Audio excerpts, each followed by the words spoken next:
Okay, Robin, question number 3. This question comes from TrueFire student Zolt Dubrovicic. Sorry if I pronounced that wrong.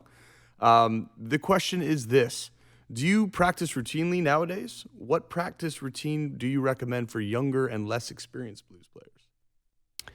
Well, I was never a great practicer. I always played.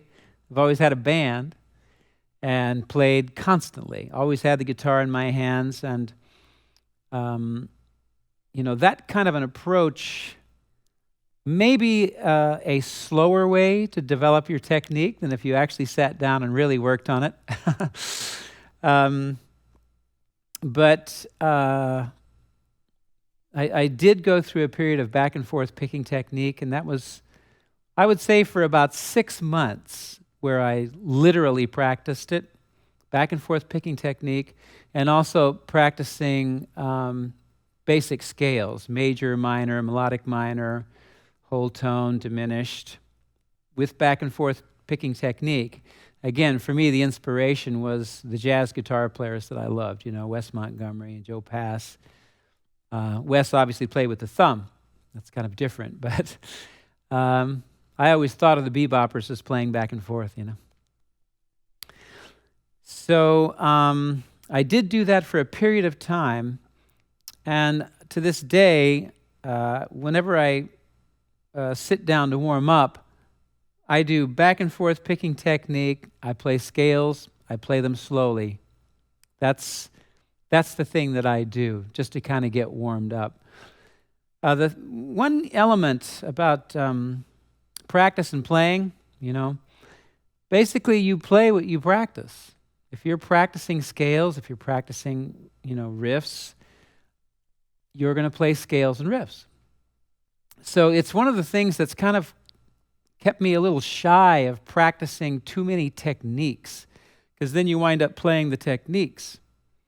So it's a really brilliant musician, I think, who finds a way, to develop his technique to just a tremendous level and still be free from his technique. And that's always a danger. I just chose not to go that way.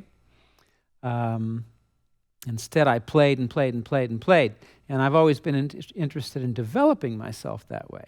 So some people who don't take necessarily the practice your technique way, well, they sound the same their entire life. They never go past a certain, level of ability is one thing, but just, having something more and different to say, So for me, it's kind of this holistic approach of developing the musician. I'm developing the musician. I'm becoming a better musician, not necessarily a better guitar player, And it's kind of the hard road in a way. It's asking a lot of yourself to do that, but it's also asking a lot of yourself to put in 10, 11-hour days practicing the guitar and practicing scales and, patterns and things like that. Whew. I admire that guy, but, what does he sound like when he goes out on the bandstand, And, for me, I've always stayed close to the blues, which is not a highly technical, form of music per se, and just tried to develop myself through songwriting and, playing in a melodic way, playing in a soulful way. That's kind of what I always strove for. If B.B. King can be, obviously at least one of the most influential guitar players in the world, there's a big lesson in that.